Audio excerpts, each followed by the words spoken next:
All right, if you would, grab your Bibles, flip over to Genesis. Genesis chapter 31 is where we are. And we're looking at the account in Genesis 31 where Jacob packs up his family and takes off and leaves Laban, right? So he leaves his father-in-law. He takes his now essentially 4 wives, so 2 wives and 2 concubines, if you will, or 2 ladies who were serving his wives that he also had children through. And he takes them, he takes his children, he takes all of his flocks and herds that he has gained during his time that he's been there with Laban, and they leave town. But he doesn't do it the way that you would think, right? So for most of us, whenever we leave or we move somewhere, we may have like a get-together, or at the very least we'll go and spend some time with our parents and and say goodbye. He doesn't do that. He sends all of his stuff out ahead a little ways, and then whenever Laban's out doing something else, then him and the ladies leave. And it's several days before Laban ever even realizes that they've gone. And in the process of them leaving, we see where Rachel takes something from Laban. And in 31 verse 19, it said, Laban had gone to shear his sheep, and Rachel stole her father's household gods. And Jacob tricked Laban, the Aramean, by not telling him that he intended to flee. He fled with all he had and arose and crossed the Euphrates and set his face toward the hill country of Gilead. So we see where, again, just like we talked about, Jacob is leaving town, but he's not telling his father-in-law. So you can kind of think about if your children just kind of took off one day and never said anything about it, you might be a little bit irritated by that, right? But Rachel takes something from her father's house called the household gods. From what little bit I can understand and have seen different commentators talk about, what the household god represents is almost something similar to what we would recognize as a deed. It's kind of like saying that if you have possession of the household gods, then that means you have possession of the household, the land, and all of the stuff that goes with it. So when you possess that, it's saying that you're the one who possesses all of everything else that it represents. And so by Rachel taking that, she's kind of like gathering up all her daddy's important papers and his deeds and all of those kind of things and titles and taking them with her. It would be kind of the equivalent for us today. And you kind of wonder, well, why? Why would she do that? And to me, I kind of half think, and so you have to be careful whenever I say, I'm guessing here, but I kind of think she was sort of hedging her bets. She's like, well, if this thing with Jacob doesn't work out, at least I'll have the household gods, and that means I have possession of everything that my dad has left over. So then I have kind of a means of being able to take care of myself if I need to. I can come back and say, look, I've got possession of these. That means I own everything else. And so I kind of feel like to a degree, it's a way for her to have a little bit of a backup plan, right? So like a plan B in a sense. And I think also it gives her a sense of security, right? Because it's a piece of her home, piece of what she grew up with, and it gives her like that physical tie of something that she can kind of hold as being, now I've got security, right? For us, a lot of times it might be, you've all probably seen a lot of the gold advertisements on TV or the radio or whatever, and people like to have, I've got so many thousands of dollars in gold, and I can hold it, I can see it, right? And that makes them feel good because they can see and hold the gold.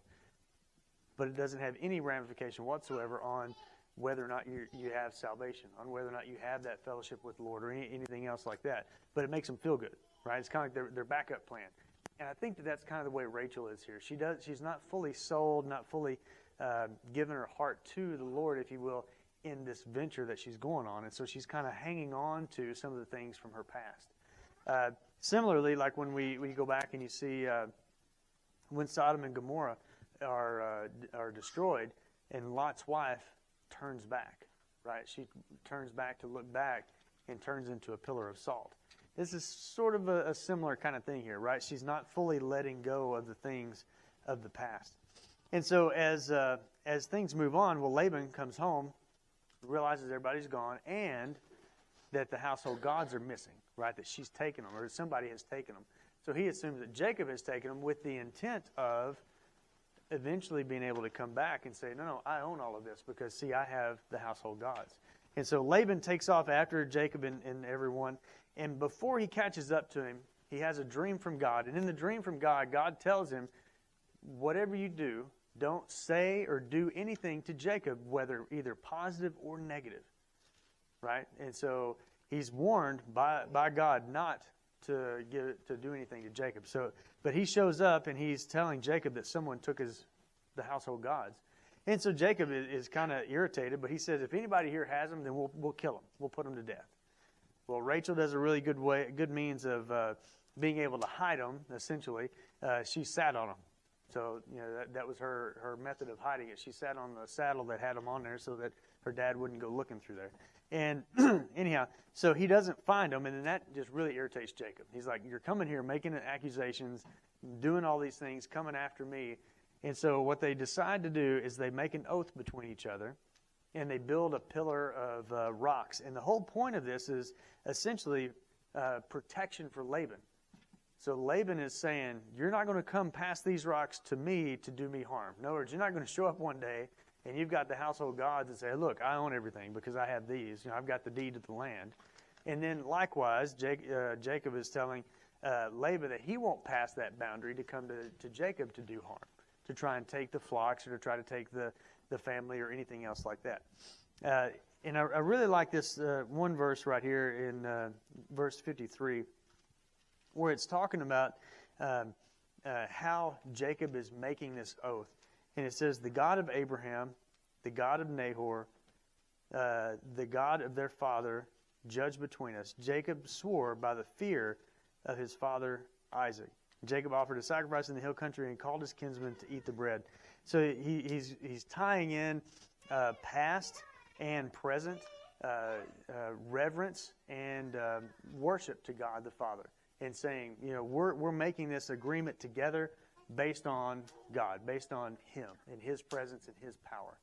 And so when we get to this point here, now both are fully separating. Laban has a chance to say goodbye to all his grandchildren and so on and so forth. And then from that point on, they don't really ever have anything else to do with each other. But I was really interested, if you will, in that whole aspect of how Rachel responded to the situation. And, I think to me, and maybe for us in a lot of ways, we tend to want to have that something physical to hold on to, right? We tend to want to have that something physical that we feel like we have security, right? Because we have this in our hand, or because we have whatever. We have so many dollars in the account, or we have so much land, or we have, whatever it is. Because I have my pistol on my hip, or because, whatever, those physical things that we tend to hang on to for security. But none of those have any real eternal positive outlook for us. And so we need to work on severing those ties with the physical and developing those ties with the eternal. It doesn't mean that you shouldn't have any of those other things, but recognize their place. All of the stuff is nothing but God's resource that He's giving to you to use in His kingdom. So don't ever get tied into the thought of, this is mine, because it's not. We are simply stewards of the resources that He has given us. So my encouragement to you this evening is, be a good steward of God's resources that He has given you, and don't get sucked into the idea or the thought that it's yours, or that your security comes from the resource that is God's. All right, if you have any need for the prayers of the congregation, now is your time to come forward as we stand and sing.